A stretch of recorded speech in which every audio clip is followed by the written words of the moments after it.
Bon, c'est plus possible frérot. Tu peux pas devenir le prochain Eiichiro Oda et être beaucoup trop chaud en manga si tu sais pas dessiner les bras. C'est l'un des trucs essentiels pour donner une impression de maîtrise de ton dessin. Non mais regarde-moi ces bras de toute beauté là. Ça je te le dis honnêtement, c'est inévitable, il va falloir que tu passes par là si tu veux devenir le prochain pilier du manga. C'est vraiment un élément clé pour donner ce côté professionnel au sein de tes planches. Et je sais que c'est pas acquis pour la plupart des dessinateurs et il y a une raison assez simple, c'est que putain c'est dur. Ou du moins c'est probablement ce que t'es en train de te dire et ça, ça te conditionne à être défaitiste. Je vais t'avouer un truc qui va peut-être te faire doucement rigoler, mais non, les bras c'est pas difficile, c'est même en réalité assez simple. Et pour te le prouver, on va faire un deal à la fin de cette vidéo, tu sauras dessiner les bras. Non, je déconne pas, sérieusement, tu sauras même bien les dessiner. Et ouais, y a pas beaucoup de youtubeurs dessins qui te promettent ça, mais moi si, parce que ça fait 7 ans que je forme des mangaka, donc je sais un peu de quoi je parle, et je sais ce qui marche et ce qui marche pas. Alors tu poses ton cul, tu prends ton crayon, et nous on va faire un bras exceptionnel que tu pourras répliquer à l'infini sans avoir besoin de moi. Et ouais, c'est un peu ça le but, non?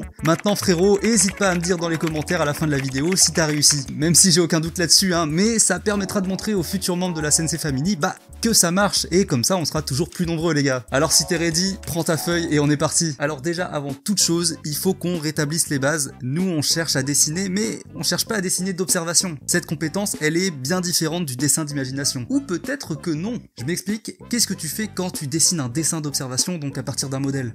T'as ton modèle en face de toi, tu en observes ses lignes, ses courbes, et tu les reproduis aussi fidèlement que possible. Donc dans le cas de notre bras, on peut imaginer que t'as sélectionné par exemple un modèle de bras en tant que référence sur Pinterest, et tu t'entraînes à redessiner les lignes de cette référence. Alors c'est très bien, félicitations, t'as dessiné un magnifique bras.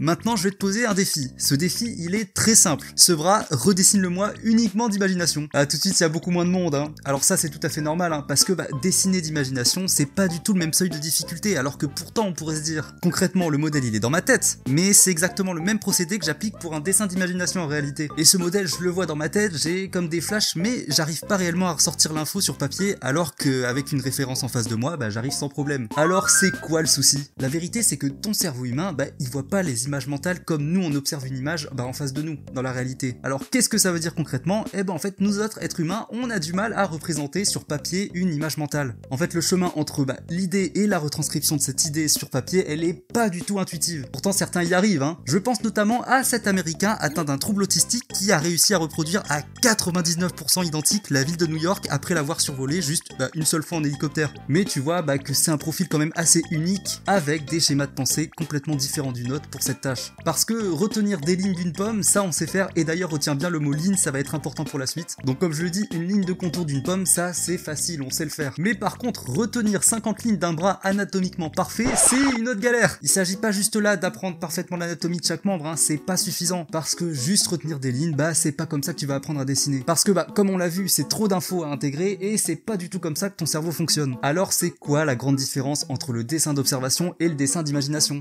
En dessin d'observation, on observe des lignes. On en revient à ce terme-là, tu te souviens? Alors qu'est-ce que ça veut dire des lignes? On pense en succession de traits nos images, de formes variées, de tailles variées et d'orientations variées. Mais je vais te dire un truc frérot, nous les mangaka, quand on dessine, on pense pas comme ça. Chaque élément qu'on observe et qu'on intègre, on le voit en forme volumique. Alors concrètement, qu'est-ce que ça veut dire?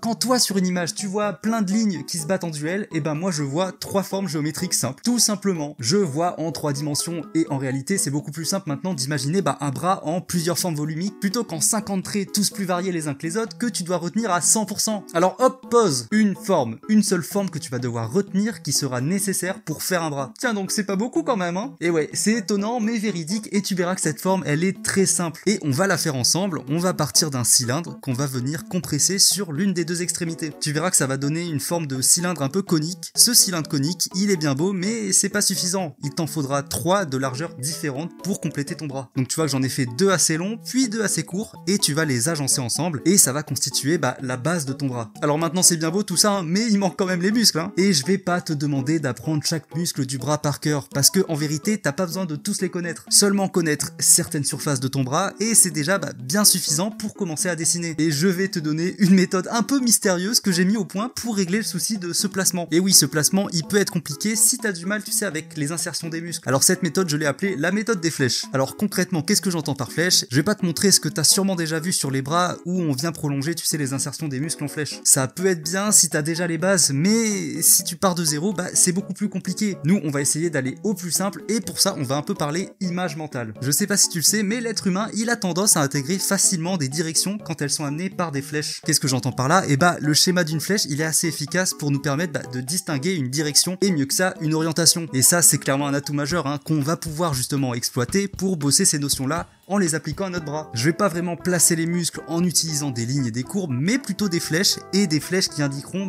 les volumes musculaires aux endroits précis où ils doivent se situer. Alors concrètement, t'as pas grand chose à retenir, hein. T'auras juste besoin de ces petites flèches qui vont dans un sens et puis dans l'autre. Donc tu vois, je te les ai dessinées, là ça se présente un peu comme ça, et ces flèches, tu vas les placer exactement dans le sens et l'orientation que je te montre ici. Et tu verras que t'auras beaucoup moins de problèmes d'angle pour placer ces flèches, parce que comme je l'ai dit avant, on est sur des flèches, et l'être humain, il visualise beaucoup mieux les orientations avec des flèches plutôt que des lignes simples. Bon, maintenant c'est bien beau tout ça, mais c'est quoi la suite du programme? On a nos flèches sur nos formes géométriques, comment on va arriver à faire un bras avec ça? En fait c'est assez simple en réalité, ces flèches là, elles indiquent les zones de ton bras où il y aura des surélévations, ou si tu préfères des bosses. Imagine vraiment comme une bosse, nous ce qu'on va faire c'est tout simplement repasser notre bras en faisant ses contours et en allant contourer les flèches. Et là regarde magie, on a un bras qui est juste parfait anatomiquement. Tu vois que c'était pas si compliqué. Dis-toi en fait que le dessin, je le dis à tous mes élèves, mais c'est une question de méthodologie. Si t'as pas la bonne méthodologie, tu vas passer 3 plombes à apprendre un truc qui pourrait te prendre 10 minutes, soit la durée de cette vidéo. Alors c'est fort BG. Alors bon, maintenant notre bras il est bien sympa, mais il lui manque un petit truc quand même. Et là je vais être un peu brutal dans mes propos, mais si tu veux savoir faire des beaux bras, tu dois savoir faire les muscles, et pour savoir faire les muscles, tu dois les étudier. Maintenant, je sais bien que t'as pas forcément le temps ni l'argent pour investir dans un gros bouquin d'anatomie,